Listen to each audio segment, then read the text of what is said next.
Hello, everyone. Welcome to the morning show, broadcasting on Channel 9 and WJOP-LP Newburyport, FM 96.3, as well as live streaming on Newburyport Community Media's YouTube channel at ncmhub.org. I'm your host, Mary Jacobsen, and I'm delighted to welcome today's guest. Leverett Wing is here. He's executive director of the Commonwealth Seminar and a fourth-generation Chinese American, and he's here today to speak out about the important topic of the disturbing rise in hate crimes against Americans of Asian descent recently and in the past year. Leverett, welcome, and thank you so much for taking the time to visit the morning show to talk about this important topic. Oh, thanks so much, Mary. Thank you for having me. I'm excited to be here. Oh, it's absolutely my pleasure. Leverett, I found you through an op-ed that you wrote in April for the Boston Globe in response to the disturbing increase in hate crimes against Asian Americans, up 150% from last year. And in Massachusetts, we have the sixth highest number of reported incidents in all states. I appreciated your focus in the op-ed of sharing the stories of Asian Americans in the US past and present in order to increase visibility and accuracy and to eliminate stereotypes such as the model, but also silent minority. I want to talk with you about the many ideas you had in your op-ed, but first I hope you'd start us off with your own family's history, starting with your great-grandfather and including how you came by your distinctive name. Well, I guess my great-grandfather's story is kind of tied into my story. I was named after United States Senator Leverett Saltonstall, and the reason I was named after him was it's a direct outgrowth of the Chinese Exclusion Act, which the Chinese Exclusion Act of 1882, which kind of leads us back to my great-grandfather, who came over to the United States to work on the Transcontinental Railroad. Nearly 20,000 Asian Americans, Chinese Americans predominantly, came over, worked on the railroad, suffered through horrid conditions. Statistics show that just about maybe a quarter of the workers who came and worked on the railroad died. I would argue, and many historians would argue, that that's low, because when a company reports deaths, they don't say, "Oh, we're on the low side." For sure. Oh yeah, we're much more dangerous than the statistics show. So my great-grandfather passed on through my grandfather, then through my dad, these stories of how they had to pay their own for their own tools. They had to pay for their own, to do their own laundry. They had to pay for housing and other necessities like that. Whereas other workers, those were paid for them. Never mind that they were paid a lower wage. And he would tell the story of that back in those days, we didn't have these incredible tools that could burrow through mountains or just dig up rocks. You had to actually explode them with dynamite. And to do that, what they did was they'd have to dig a hole. You'd have to send somebody into that hole with giant wads of dynamite. They'd light the fuse and they'd scurry out of that hole before the hole blew up. So dangerous. Yes. And so my great-grandfather would tell the story of if the foreman or the supervisor who was on duty that day didn't like you, he would clip the fuse just a little bit shorter so that you wouldn't have time to get out. And my God. Yeah. And that's largely how many of the workers died. They died through these types of horrific workplace accidents, or were they accidents at that point? So after folks like my great-grandfather finished the Transcontinental Railroad and the Golden Spike was driven, uniting East and West, and I think we've all seen that photo. Many of us, particularly in the history books, have seen that photo. If you look closely at that photo, in spite of the nearly 20,000 Chinese who worked on that railroad, there's not a single Asian face in the entire photo. Which that combined with the working conditions showed how they were considered and how valued they were. And so after the railroad was completed, folks like my great-grandfather had to find jobs. So they went to California. The gold rush was largely over. The railroad was over, and so they needed to find jobs. And so when they went out west to find jobs, naturally they were competing with other folks who were looking for jobs. And because of that, they were cast, they were scapegoated when people weren't able to find jobs or lost their jobs, and they were cast as, you know, carpetbaggers. They were going to steal your jobs. If you look at some of the, I encourage folks to Google some of the images. You know, they were cast as disease carrying criminals who are going to steal your jobs, rape your women, you know, increase crime and disease, and because of that, the Chinese were not just vilified and scapegoated, but they were eventually outright barred from entering the United States through the Chinese Exclusion Act of 1882, in spite of being so integral to the growth of America. And so after the Exclusion Act, that lasted about 50 years, and it was slowly repealed. And even when it was repealed, there was a limitation on the number of Chinese who could come into the country to, I think it was 100 or 102 per year. And so small. And you think about how many millions of people are in China, and you're going to limit it to 100 people per year. Right. So, and so that brings me to the story of my mom. My great grandfather was on my dad's side. So on my mom's side, she was born here. And when she was 2 years old, she and her brother and my grandmother and grandfather went back to China, where they had another 5 children. And after the Japanese bombed Pearl Harbor, they bombed Hong Kong the day after. And so they had to escape. But only my mom, my brother, and my brother were citizens because they were born here. So only they could come back to the United States with my grandfather. And they left my grandmother back in China with the rest of the family. And sadly, my grandfather died of pneumonia just a few years after he came back. And my mom, on his deathbed, he said to my mom that she had to get the rest of the family over. And my mom was 14 years old. She didn't speak a lick of English. She didn't know how the system worked. She was just tasked with bringing 5, 6 other family members over, including my grandmother. And so she tried. The way she tells it, people offered to help. They would steal her money, and she was on the verge of giving up. And then somebody told her she should call her U.S. senator, because that's how the system worked. They work through with immigration. They work with folks coming in. It's the federal level. And she went. Again, didn't speak a lick of English.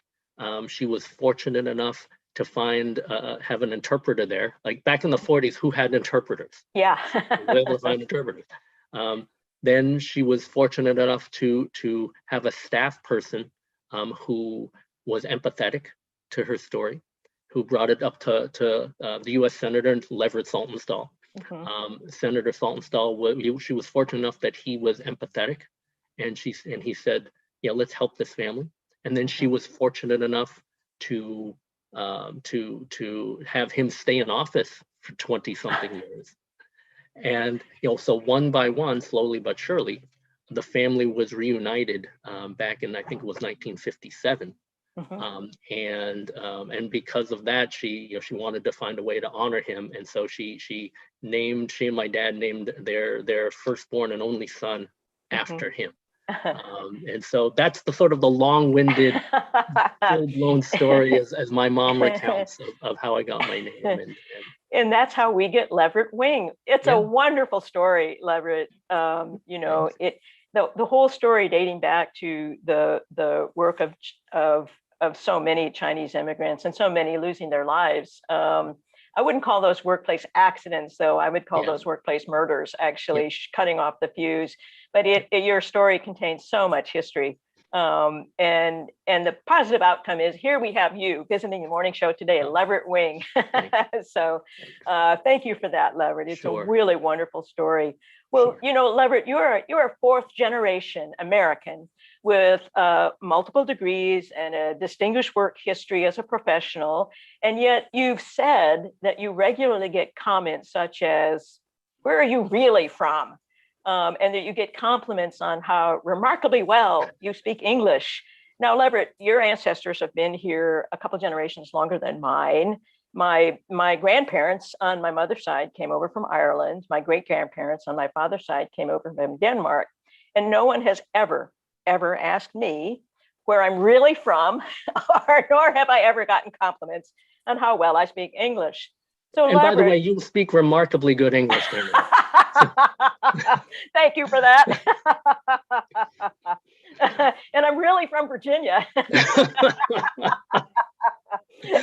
Leverett, aside from the annoyance of this type of question, what message do this type of comments give to you and to other Americans of Asian descent who I'm sure also regularly receive them?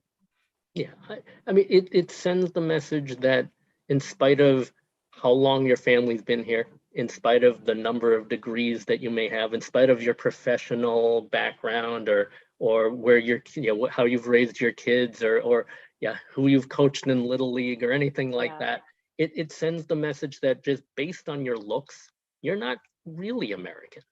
To many people, you're not quite there yet, in spite of having been here over 100 something years. And it sends the message that that many folks feel that you're the perpetual foreigner, in spite of all your background, in spite of your accomplishments.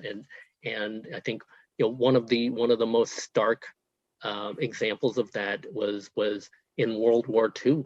During the Japanese internment, at the height of World War II, Japanese Americans, citizens who had been here for one or two generations, were rounded up and sent to internment camps because people feared that they were going to be loyal to Japan. And you contrast that to there were nearly 200,000 Japanese Americans who were citizens who were put in these internment camps. Taken out of their homes, lost their property, were told they could only carry what they could fit in two hands, and some of them had babies. So how do you fit a baby with your worldly belongings? You just don't.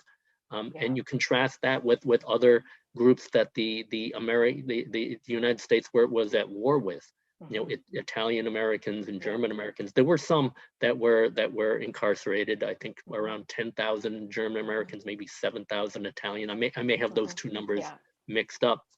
But you ask yourself why, and there are a couple of reasons I think of. One is just based on how we look. It's easier to identify an Asian American than it is to identify a German or Italian American. And the other is faces, people who represented us, whether it's faces in power, faces who are famous, people you could relate to. The Asian American community didn't have any of that back then. Whereas I look back and in spite of being a diehard Red Sox fan, I look back and I see the New York Yankees. Can you picture putting Joe DiMaggio in a concentration camp? No. Good way to make the point. Can you picture putting Lou Gehrig in a concentration camp? Exactly. Can you picture putting any of them? No, because you can relate to them. They're your heroes. Right. And the Asian American community, Japanese American community in particular, didn't have that. So that's sort of it's a long-standing, I hate to say tradition, but it's a long-standing a way that Asian Americans, in that case Japanese Americans, were seen as the outsider in spite of being here for a couple of generations. A long-standing bias and a long-standing lack of imagination and knowledge of history. Well, Leverett, you mentioned in your op-ed that that the horrible Atlanta area killings prompted greater awareness, because it shocked us all and was so horrible. So it did prompt greater awareness and concern about the surge in anti-Asian American violence. And you mentioned in your op-ed that you were subsequently invited to speak to numerous groups about how to respond to anti-Asian hate.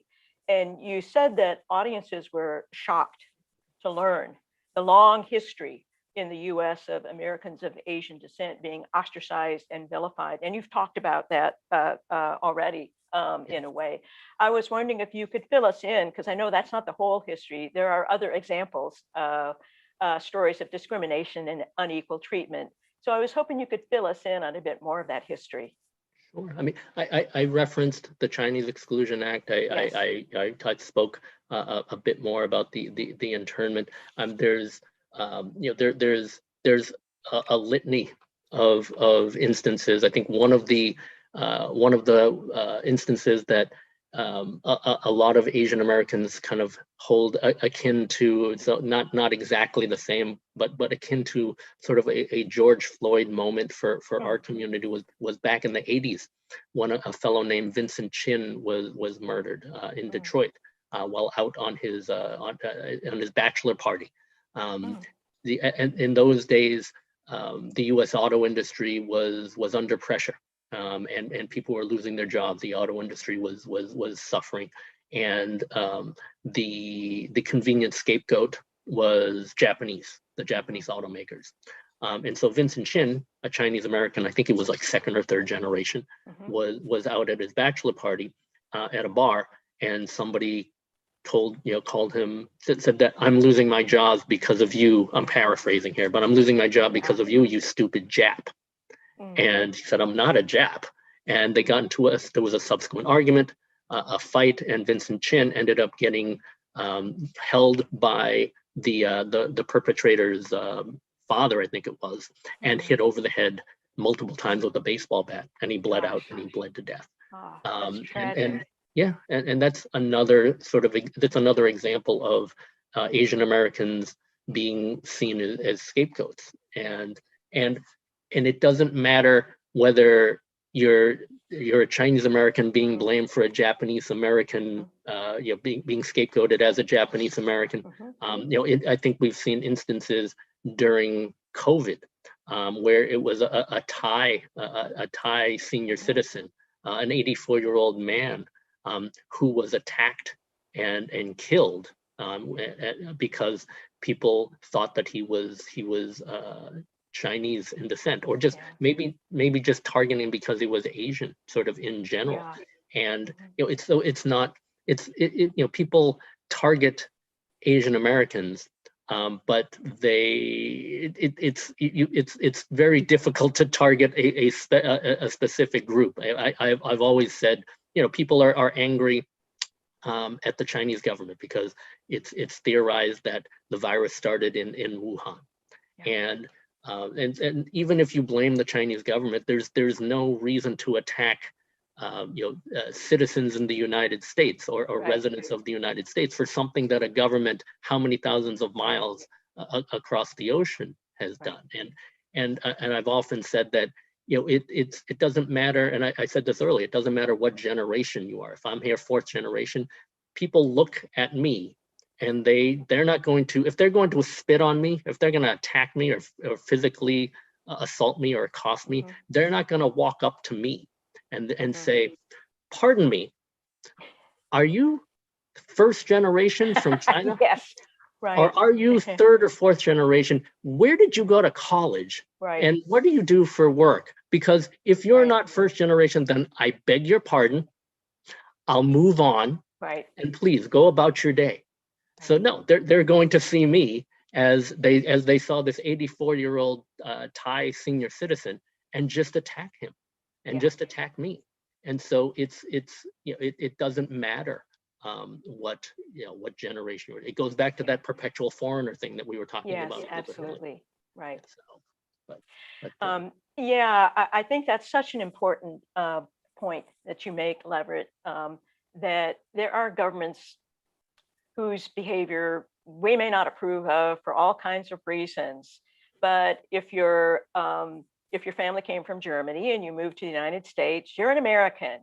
If your family came from Italy and you moved to the United States, you're an American.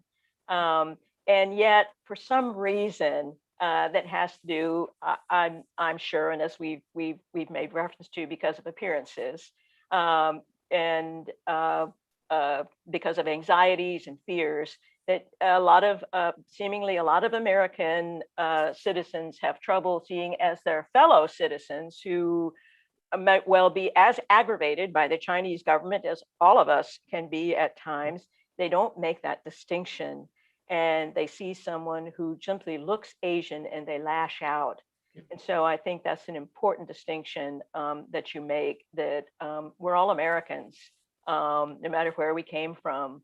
And you know, and we have to keep, I think, just reminding people of that. So because for some reason, the people who are most prone to acting upon their fear and their hatred, it's an easy distinction, I think, for them to forget in a blinding rage or cowardly acting out, or whatever you want to call it. So thank you for that. I think that's just an extremely important point to keep making over and over again. No, thank you, Mary. You know, Leverett, Americans from many different Asian American and Pacific Island nations and cultures have been, as we've been saying, citizens of the US for hundreds of years, making so many contributions. Why do you think the false stereotype of the silent, passive model minority, as it's called? I hate that term. Well, we're going to talk about why. Anytime I hear it, I get chills and the hairs on the back of my neck. And it totally blurs distinctions for one thing, among so many different people from different nations, from different cultures, and yet it has prominence and staying power. And so I was hoping that you could talk about you know, the harm that the stereotype does and why you think it has such staying power, particularly among Americans of European descent. Yeah, I mean, I guess we can go back a little bit and talk about what the model minority myth is. It gained momentum during the civil rights movement in the 1960s, and you know, American success stories, Asian American success stories were being highlighted by U.S. officials and trumpeted by the media as a way of signaling to other countries, in particular the Soviet Union, because this was the heart of the Cold War, signaling to them that, look, the United States is not racist. Look, we've got these Asian Americans, they're doing so well. And it was also a signal to other minority groups. It was a way to shame them in terms of saying, well, look, this group is doing so well. Why aren't you doing as well? And clearly it's not the system, because otherwise this group wouldn't be doing so well. It's you. It's clearly it's your fault. Surely the failure doesn't fall upon us, or we don't bear any responsibility. It falls entirely upon you. And unfortunately, the narrative there was caused by the fact that after it goes again, everything goes back to the Exclusion Act. After the Exclusion Act was lifted, and even the limitations of 102 people per year were lifted. After that, the United States started becoming letting more folks in, but they became more selective in terms of who they let in. They let in people with professional degrees. They let in people with higher educational degrees, you know, college, graduate, doctorates. And so they started letting people in as a way to improve the US economy. And so naturally, when you let that level in terms of income and education in, those people are going to be more successful. They're going to have higher incomes, and you know, they're going to have more resources. And so it was almost I always hate to say it this way, but the system was rigged, because you know, you've already let in this group that's already at sort of this higher educational income level, and then you're holding them up as an example to other groups, you know, and saying, look at this other group, look, what's wrong with you? And not only did it harm relationships and also shame other groups, but it really impacted and angered working class whites, because you know, a lot of folks had been here for generations. They were you know, they were struggling. And so you see this other group being held up to such a high standard. It's almost like, look, this is our favorite child. Right. And it's, you know, and even when they're your favorite child, if something goes wrong, we're going to scapegoat them. Absolutely, right. And so, I mean, and so those were the origins, and now I'm dating myself in terms of my age. That's the Reader's Digest version Yeah. of the model minority. But but I mean, since then, after the Vietnam War, you had additional folks coming in from Asia. There was an explosion. I think it was nearly 150% of immigrants coming in from the United States, from refugees from Laos, Cambodia, Vietnam, Southeast Asia after the war. And those folks were coming in, escaping oppression, Right. government corruption, murder, Yeah. and that type of oppression. But so they came in not with the sort of the higher, largely, not as much with the higher education as those who had been selected in the 60s, but they came in at a much more difficult, in a difficult situation. And so when folks still subscribe to the model minority myth, they ignore the huge swaths of Asian Americans who are struggling, who are living in poverty. I mean, I'm in Boston. I know you're up in Newburyport, but I'm in Boston, and the poverty rate of Asian Americans in Boston, the Boston Globe put out a study, is 29%, which is right up there with the Latinx community. It is higher than the Black community, which is 22%, and much higher than the white community, which is at 12%. So the model minority myth still may persist, but the numbers don't back it up. And it's damaging, because when decision makers ignore the actual numbers, and we can get into the dearth of data and numbers about the Asian American community, but when policymakers and decision makers base their decisions on this model minority myth, they think, oh, the Asian Americans, they're fine. They don't need any help. Yeah. It harms an entire group of people. Yeah. Absolutely, because they become invisible then, and the stereotype takes over. And not for nothing, whether it's in a family or in a community, you hold anybody up as the model is to set them up as a target. So in addition to the other harms that you point out, simply creating later generations of immigrants from a variety of Asian countries to be, their needs to be neglected or ignored or simply not understood. So and never mind the Asians who are suffering. You almost stigmatize them. I mean, I look back, and if anybody wants to Google Time magazine cover Asian American whiz kids, there are these kids just, they were, again, being held up as this high standard of Asian American success. And I mean, I remember looking at that and it's like, I can't do math.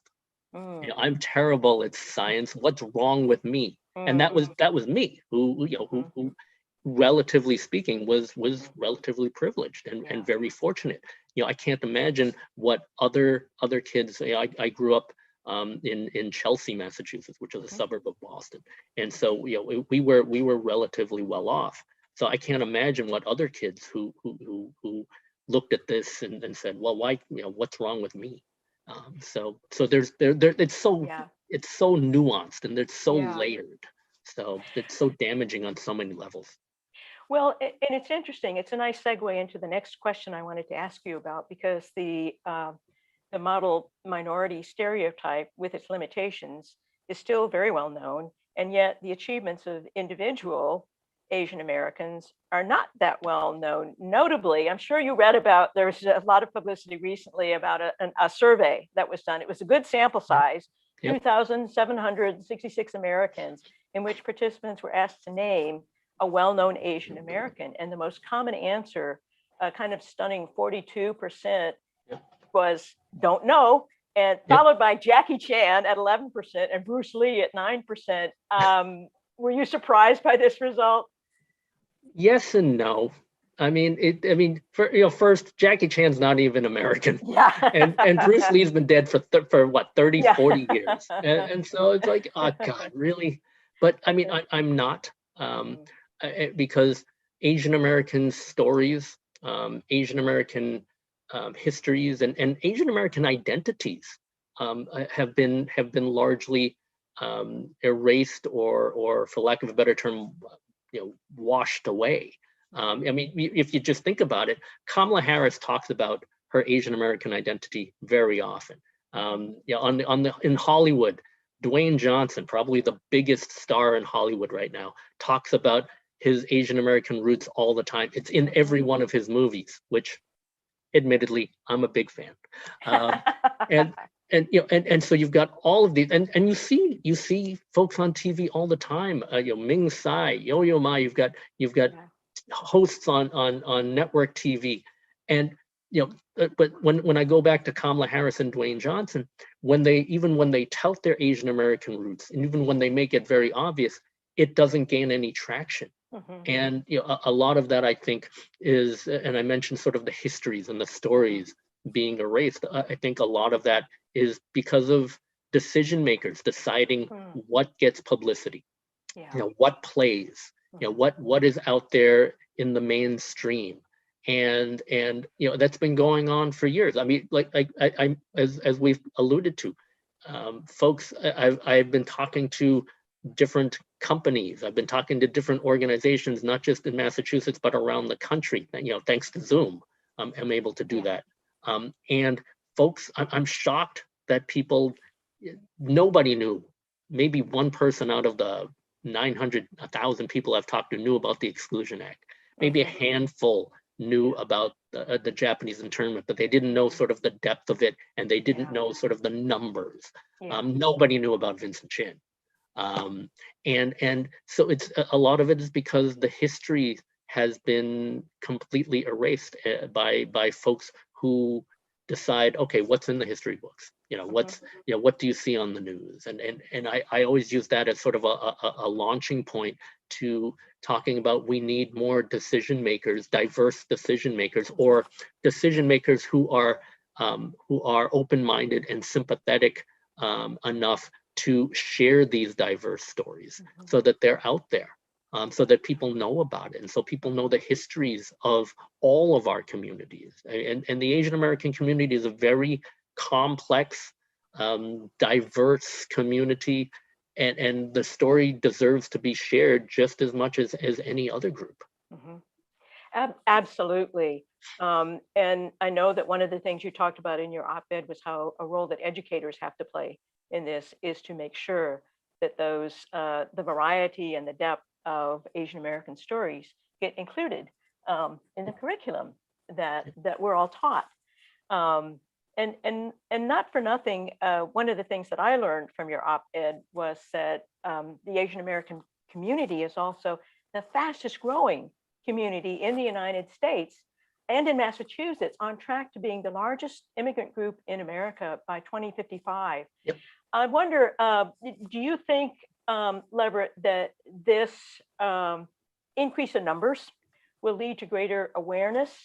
Or what else besides inclusion in history do you think would be needed in order to accomplish the greater awareness and the expanded definition of what it means to be an American, so it includes Asian Americans as people and as an historic group contributing to American culture and history? Yeah, I mean, I think just by virtue of seeing more faces and more folks who live near you, your neighbors, people you interact with, by seeing more, just the very basic fact of seeing more faces can only, I think, help in terms of making folks realize, okay, these are my neighbors, these are people who I work with, these are people that I'll go to dinner with, that again, coach Little League or are my kids' soccer or football teams. I mean, I think just more interaction and more familiarity with folks who are Asian American can only help.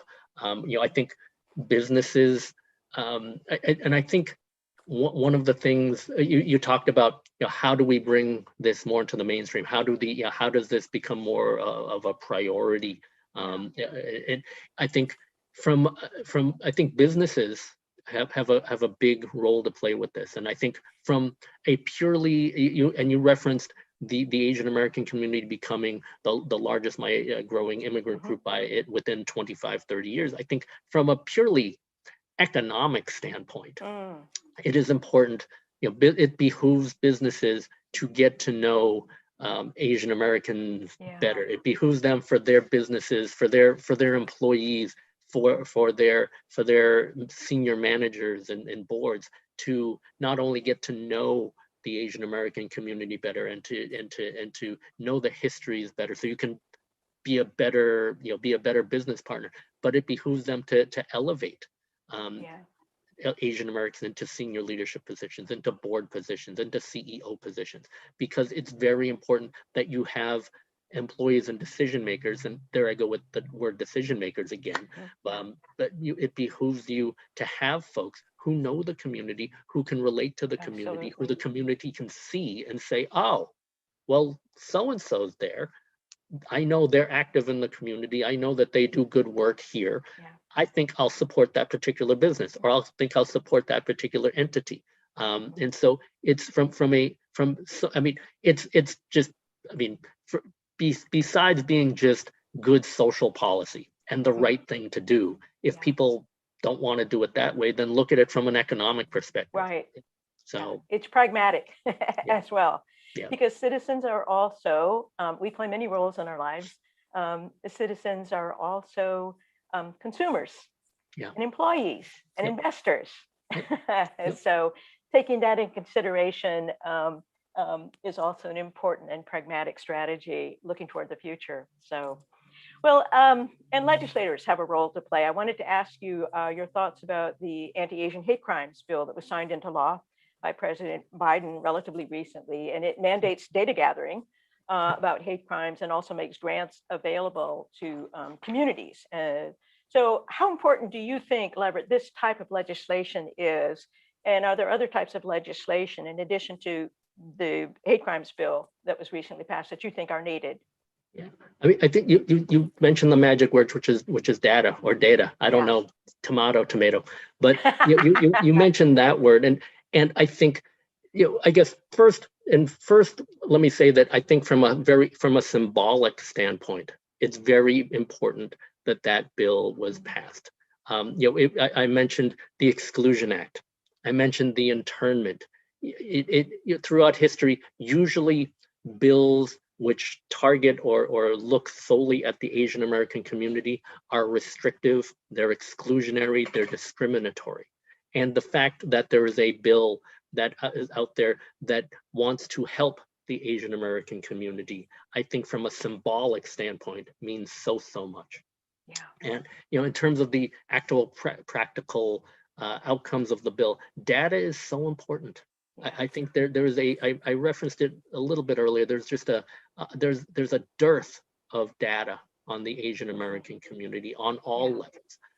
From in terms of we'll focus on COVID and the anti-AAPI hate that's been out there. I mean, there was no government data collecting. The main data collection had to come from a US-based website created by San Francisco State University in March of 2020 to track attacks against Asian Americans. And within the first 2 weeks of its launch, it received nearly 1,200 reports of attacks against Asian Americans. And within its first 4 months, it received over 2,500 reports nationwide. Wow. And I would argue that those reports are low because folks had to log on.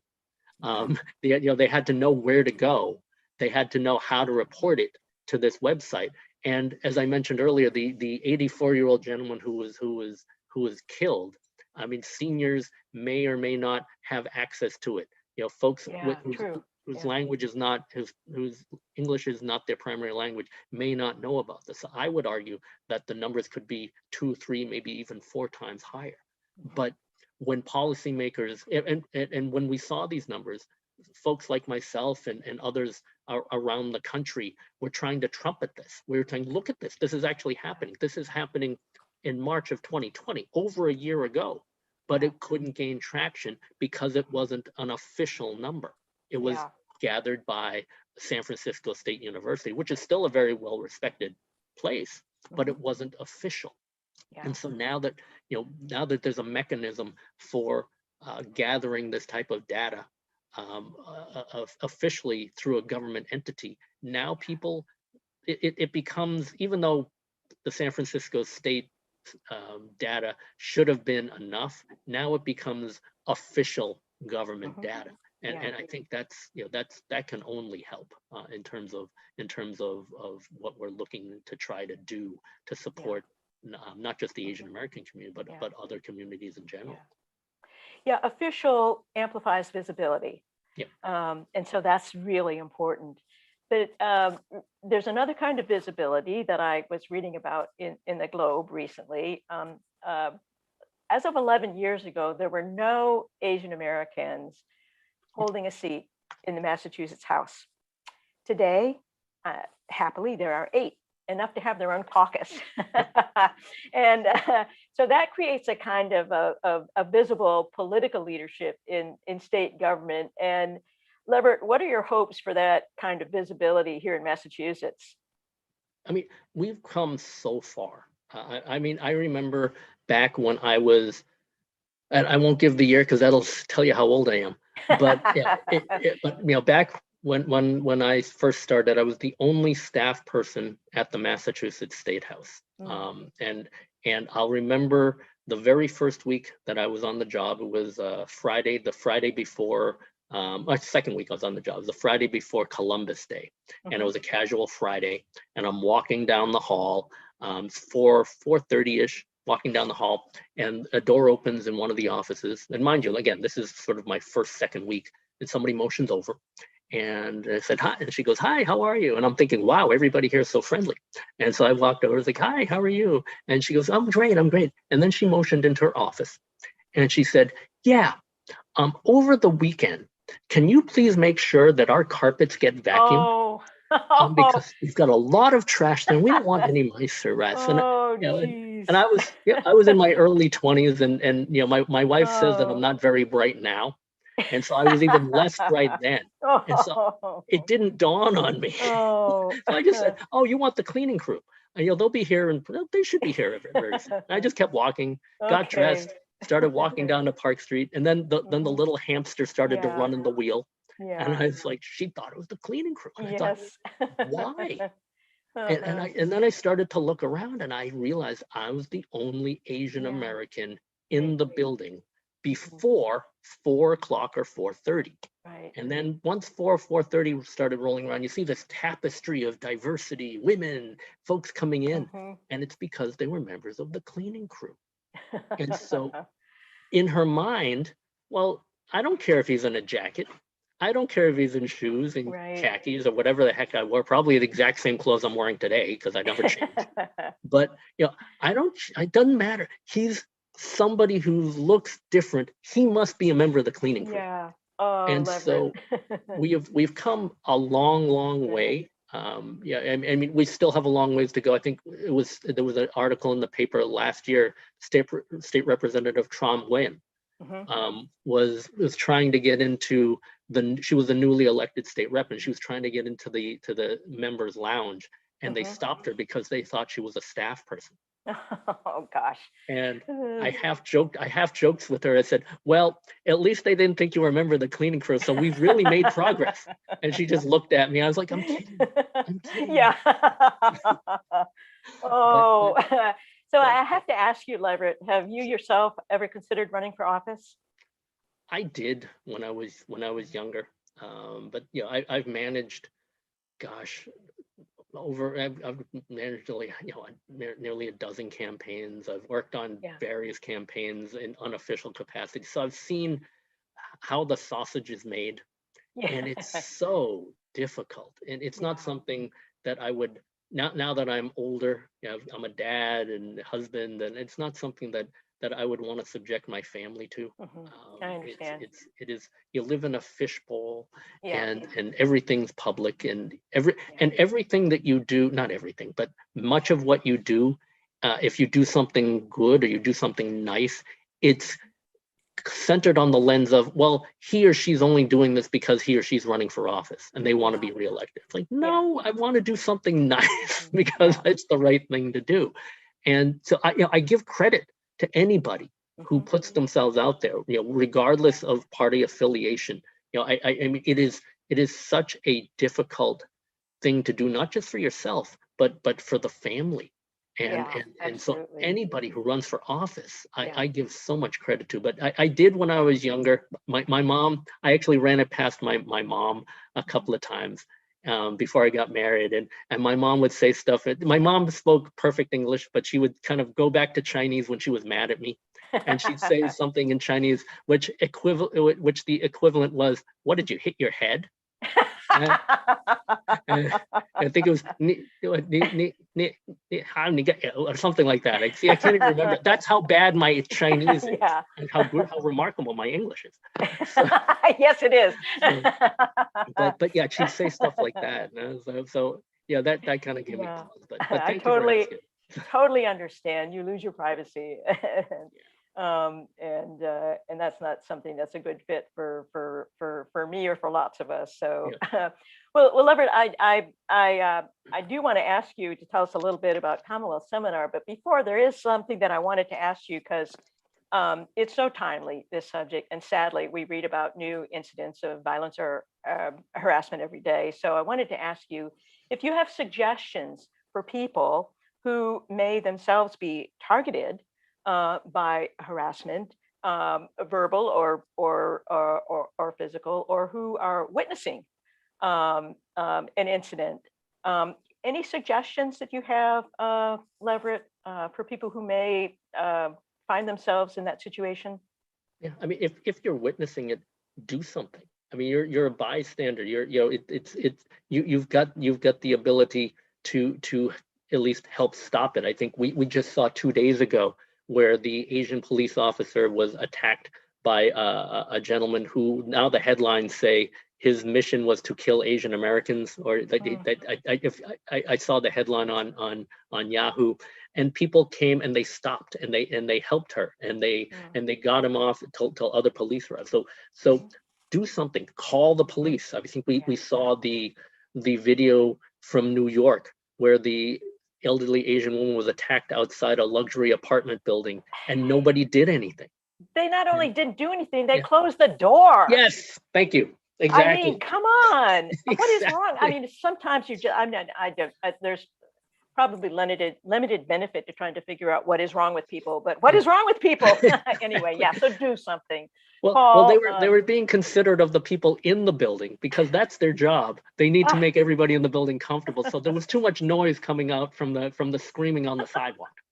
So, but do something, and beyond that, even if you're not witnessing something, if you're just kind of learning, if you're tuning in today, first, if you're tuning in today, thank you. It's almost 10 in the morning. On a Thursday, and if you're watching a little bit later, I don't know what time it is, but thank you for watching. Thank you for being willing to listen, and hopefully I've been able to be somewhat helpful with what I've been able to say. So thank you so much. Then I guess I would say take it now a step further. Do some research. Read up on sort of the history. Not of just the Asian American community, but other diverse communities, and that way you kind of know what people are bringing to the table. I mean, it's the one thing about this entire episode that's been caused by, I guess it's been galvanized by COVID and the reactions afterwards. Is the one thing that I'm heartened is that people actually are now listening a little bit more, and people are willing to learn a little bit more. And so, I encourage folks to go on, it sounds a little corny, I encourage folks to go on a bit of a learning journey. Don't stop here. Learn a little bit more. Learn a little bit more about the Exclusion Act. Learn a little bit more about the internment. Google Vincent Chin, because nobody, not a single person that I've ever talked to, knows about Vincent Chin. And learn about different resources and ways that you can support not just the community, but workers, your coworkers, your friends. That way, if they need you, or if they talk to you about something, you don't look at them with sort of a blank stare because you don't know what they're talking about. You'll learn a little bit more. So this is an opportunity for all of us to go on this shared learning journey, and we've actually started to do that I'm sorry, I'm segging to the Commonwealth Seminar a little bit. Yeah, no, that's fine. I was hoping you would tell us, and I love the idea of an educational journey, a learning journey. That's wonderful. And please do tell us about Commonwealth Seminar, because they do such important work. And I have to also admit, I learned about them when I saw in your op-ed that was your affiliation currently. Yeah, and I mean the seminar. First, the seminar is we're a nonpartisan nonprofit. We've been around since 2003, so we're almost 20 years old. And our mission is to open the doors of government to everyone, and we do that by educating folks from diverse, underserved communities about the ins and outs and the essentials of navigating the governmental and decision-making process. And 91% of our grads are from communities of color, but we've also expanded that to include folks who are fighting the opioid crisis, to veterans. And I think we saw during COVID that the veterans homes, the soldiers homes were devastated because people didn't know, they didn't have the people who are living there, the people who are running it, they didn't have sort of the access to the decision makers to let people know, no, this is what we need. This is we're suffering here. And people they were not being paid enough attention to. So we've enlarged that to include people fighting the opioid crisis, veterans, people fighting, battling, again, I mentioned the opioid, but battling addiction, just general addiction. People who are active in the arts. The arts are so ignored. They're seen as a luxury now. When at least to me, they're essential. I mean, they're everywhere. You see it. You see arts everywhere. You may not know it, but it's there. And so we've expanded our outreach to include folks who do who encompass all of these underserved communities. And so and I think, as I mentioned, I think we've seen during COVID that access to decision makers has very rarely been as important now. Decisions were being made that were literally life and death, and that were being made by the hour. And unless decision makers who are making these decisions have the full range of perspective and full range of information from all of our communities. And again, I point to the soldiers' home. They didn't have the information. They didn't know what was going on. If you don't have a voice, you're going to be ignored. The folks at the soldiers' home didn't have a voice, so they were ignored and they died.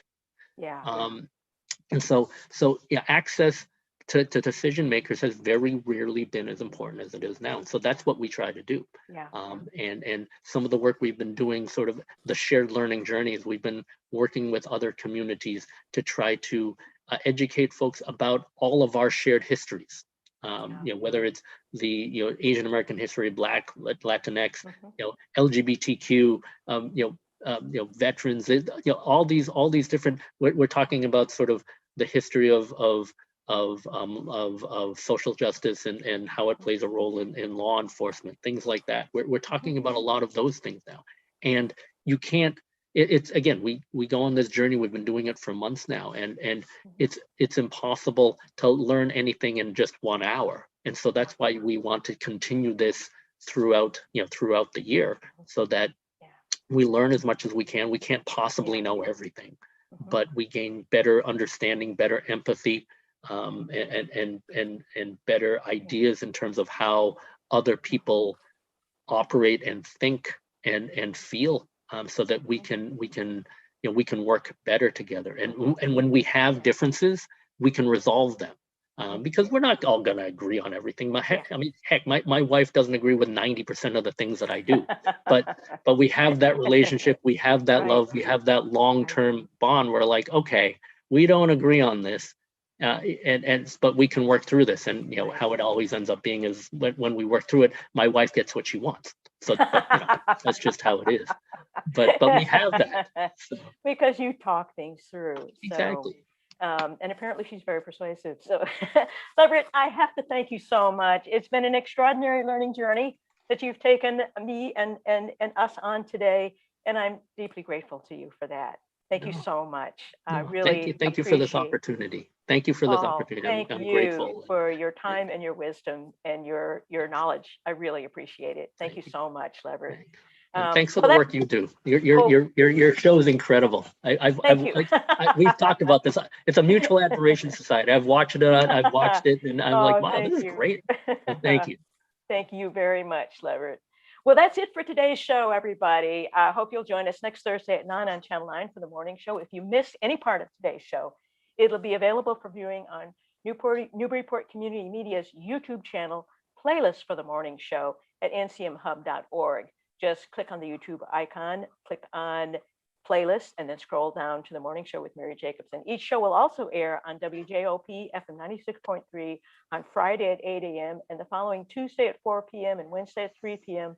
and will also be available as a podcast on the SoundCloud. Just go to ncmhub.org, click on the cloud icon, and then scroll down.